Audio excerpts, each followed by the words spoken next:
Right.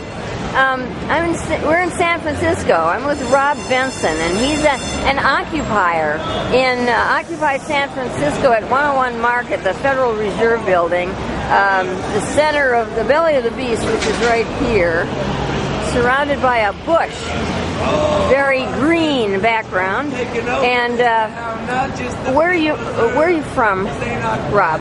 Well, I'm originally from St. Louis, Missouri, and I've been traveling around since '93. And you travel with the Grateful Dead? Yeah, up until about 2008, when I settled down in Humboldt County for a couple years. You lived in Arcata? That's correct. Yeah, and you came here from Arcata? That's correct. Okay, well, how old are you? I'm 38. Okay, and why did you decide to stay with Occupy San Francisco? Well, this has been a major concern of mine for, the financial tyranny that we find ourselves in for many years. Many years I've been concerned, but especially after, 9/11. Yeah. Okay, so today there was a serious thing that happened. This is Thursday, October 6th, 2011. And so far, the relation in this encampment that you've held at 101 Market at Federal Reserve Building, you've been left alone by the Sfpd, and you've seemed to have a good relationship with them. But something happened today that was different. Can you describe what you saw? Well, what I saw, first I heard that the police had given out notices. And I read the notice, and it was cited a number of city ordinances like, no sit, no lie, no cooking, no tents, basically none of what we were doing was allowable under the city ordinances. But in fact, that's not true, because between 7 a.m. and 11 p.m. you can't sit or lie on the sidewalk, but you can do it between 11 p.m. and 7 a.m. Yes, and that's a little bit of a gray area from what I understand. I must be fair here. I believe that's not in the statutory law. That's in case law under a necessity. That is the law of the city of San Francisco. It was voted on by the people. That is a San Francisco city law. It was voted on. The population of San Francisco took a vote on it. On the no sit, no lie law. Yes. But I don't believe, or I haven't been informed that these 11 to 7 exclusion was written into the law. And yes, it's part of the city law. Let's move on to what happened. Let's move on. You're an eyewitness to what happened. So yes. Yeah. Yes. So go ahead. Tell us what happened. Well, we got the notice, and we tried to reason with the officers, and they were basically saying, we just follow orders. And, we had some discussions about it in a group, and they weren't really all that productive. No one really knew exactly what we should do. And where was you have a lawyer, don't you, representing Yes, you? Unfortunately, Belle Starr was not with us at the time. And when was that again? What time? I would say the notice maybe came around midnight-ish. Okay. Yeah. And that's within the legal time for sitting and lying. And so then you spoke with each other about it right after midnight, right? That's correct. So at that point they hadn't taken the stuff yet. That's true. Why? Yeah. Well, I think they wanted to give us a little time to react, and I don't think they had the DPW trucks to effectuate the order. Yeah. Okay, so it was done by the Department of Public Works when it finally happened. Yes, and the police stood guard to make sure we didn't interfere with their work. Yeah. So then what happened after you were in this meeting trying to figure out, by consensus, by the way, these group decisions are by consensus. Everyone has to agree. It's That's completely democratic process. And, one person can block it. Okay. So then you were talking among yourselves, and then what happened? Well, then several hours, I guess, maybe 2 hours later or something,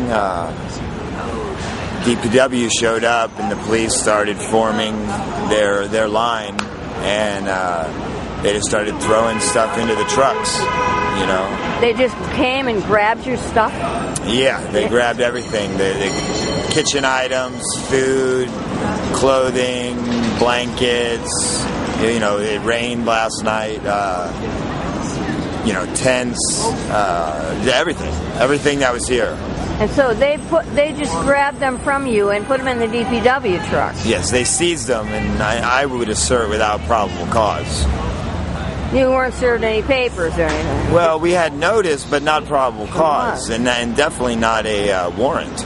Yeah, there was no warrant. Yeah. So what were you doing while your stuff was being taken and thrown into the truck? I mean, did you block them? Did you protest?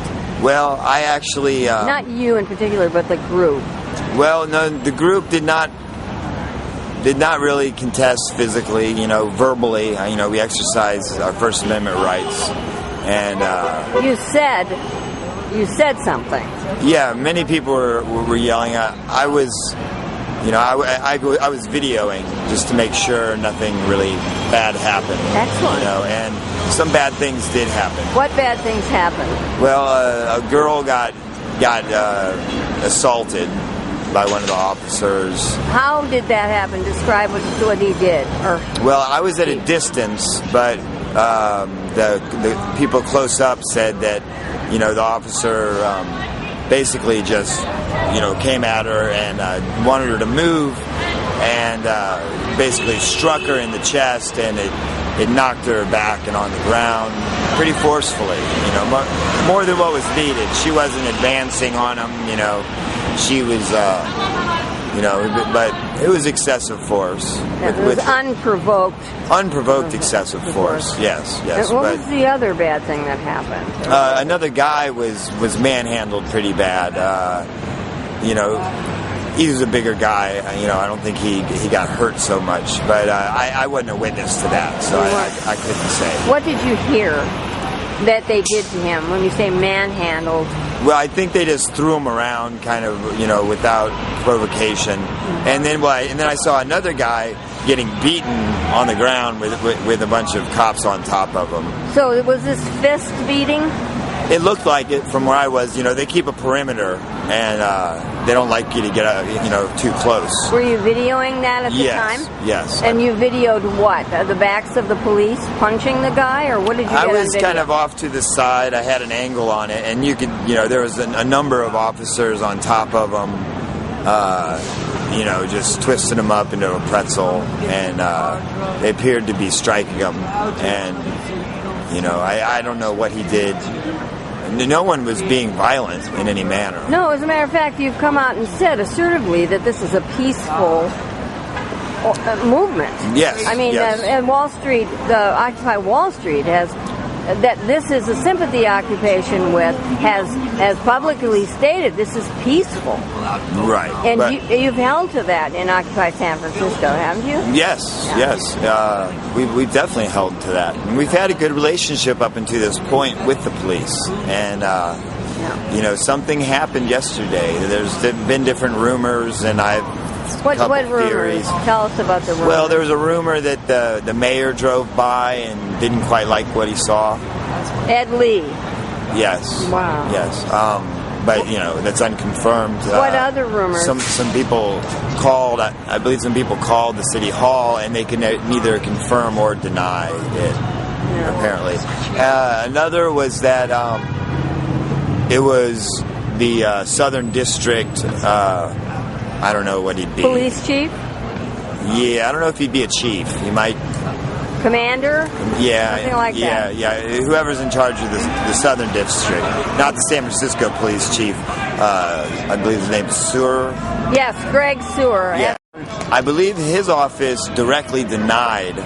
reportedly, his office directly denied not giving the order. Okay. Well, excuse me. Denied giving the order. Okay. Right. Yeah, it's different. Yeah. The double negative different. there. Yeah. They denied giving the order, so I think it left others to assume that maybe it was the mayor, or perhaps it was the Southern District supervisor or whoever chief or commander. Might be commander. Whoever it was. I'm not sure the rank. But we don't know that. These are rumors. This is at this point. This is just. That's rumor. correct. Nothing's been confirmed. Okay. All we know is the orders definitely came down. And after we had been given notice that as long as we kept ingress and regress and a couple stalls with curb to sidewalk access, that they weren't worried about it, because our attorney was ready to go into federal court and stop any type of threatened action on our First Amendment assembly demonstration. And so they kind of backed down and kind of waited for our attorney to kind of relax, and she wasn't here, and they came. And then they came. This is an excellent statement. I want to thank you very much for it.